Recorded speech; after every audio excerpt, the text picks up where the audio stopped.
A'udzu billahi minasyaitonir rajim. Bismillahirrahmanirrahim.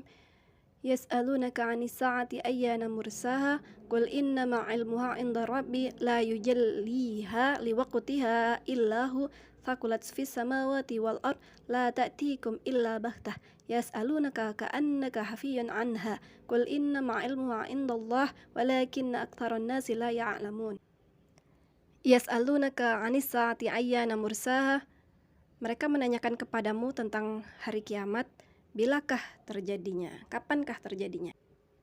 Mereka di sini adalah orang-orang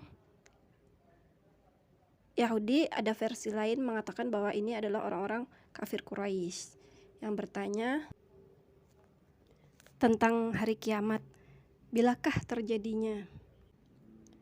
Qul innama 'ilmuha 'inda rabbi. Katakanlah, sesungguhnya pengetahuan tentang kiamat itu adalah pada sisi Tuhanku.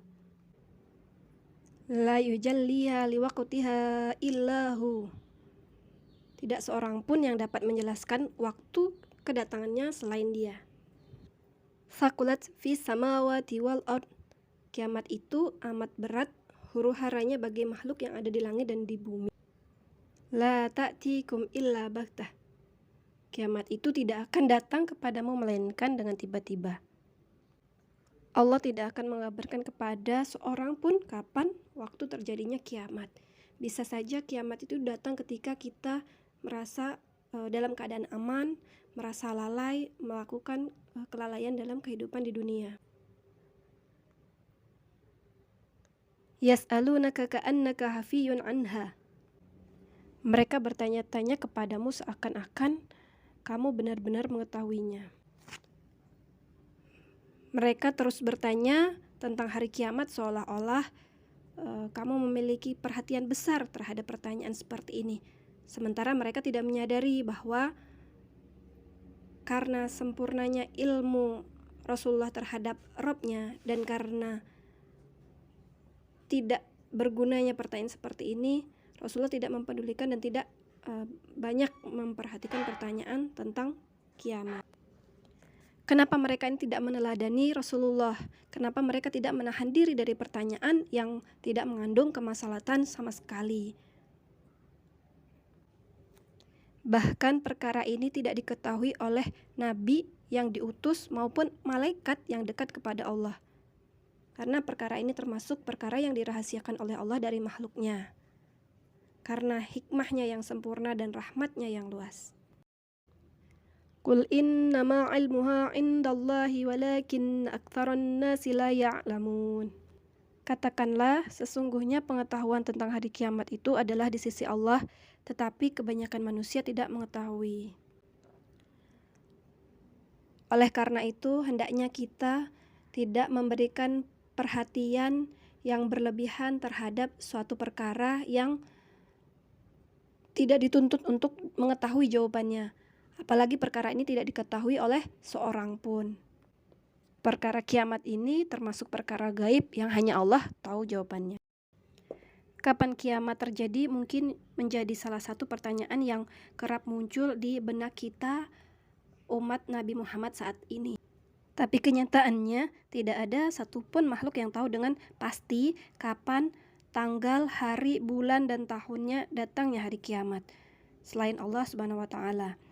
Meskipun begitu, melalui Nabi Muhammad SAW, Allah mengingatkan kita bahwa kiamat terjadi semakin dekat dengan adanya sejumlah tanda-tanda yang Rasulullah SAW pernah bersabda, "Bu'istu ana wasa'atu kahataini." Jarak antara diutusnya aku dan kiamat adalah seperti dua ini, sembari beliau menunjuk jari telunjuk dan jari tengahnya. Dalam waktu singkat yang dimiliki umat Nabi Muhammad SAW dalam kehidupan dunia, sebelum kiamat terjadi, Allah menjadikan tanda-tanda dan petunjuk akan terjadinya hari kiamat. Nah, tanda-tanda ini disebutkan supaya hati orang-orang mukmin muslim menjadi tenang bahwa janji Allah benar adanya. Ia diperlihatkan untuk mereka di dunia sebagaimana ia akan diperlihatkan untuk mereka di akhirat, agar keimanan kepada Allah semakin bertambah. Macam-macam tanda kiamat dibagi menjadi 3, yaitu tanda-tanda sugro, tanda-tanda wusto, dan tanda-tanda kubro. Tanda-tanda sugro yaitu tanda-tanda pertama yang telah muncul dan tidak akan terulang kembali. Misalnya wafatnya Nabi Muhammad SAW, terbelahnya bulan, wafatnya Utsman bin Affan, dan lain-lain. Tanda-tanda wusto yaitu tanda-tanda yang datang setelah masa generasi Islam yang pertama dan pada masa-masa kita hidup saat ini. Banyak yang sudah terjadi dan ada pula yang masih berlangsung. Misalnya terjadinya berbagai fitnah, keluarnya para dajjal yang mengaku sebagai nabi, melimpahnya harta dan lain-lain. Tanda wusto juga bisa dimaknai dengan tanda-tanda yang dahulu pernah terjadi, tanda-tanda yang sedang berlangsung dan kemungkinan akan terulang kembali sekali, 2 kali, atau bahkan 3 kali. Sedangkan tanda-tanda kubro yaitu tanda-tanda pasti yang tidak tercampuri dengan keraguan dan tidak diselisihkan oleh para ulama. Ia merupakan tanda-tanda yang sahih dan terjamin karena sebagiannya telah dijelaskan dalam Al-Quran dan hadis sahih dari Rasulullah yang diriwayatkan oleh para pemuka ulama hadis.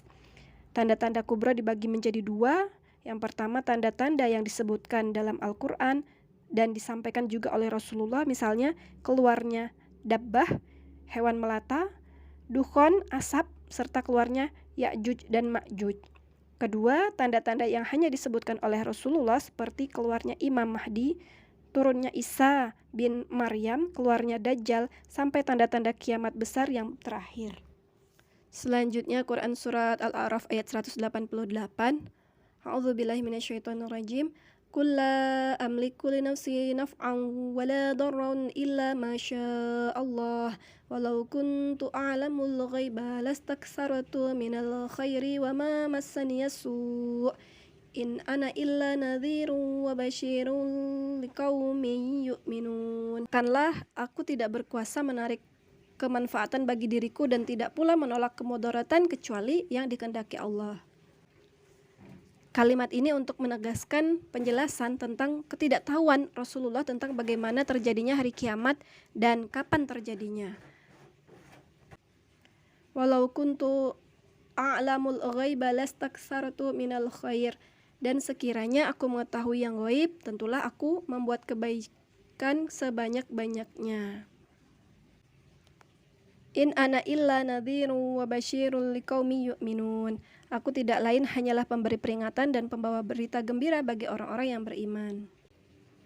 Rasulullah tidak bisa mengambil kebaikan untuk dirinya sendiri dan juga tidak bisa menolak kejahatan yang menimpa dirinya kecuali Allah yang menghendaki.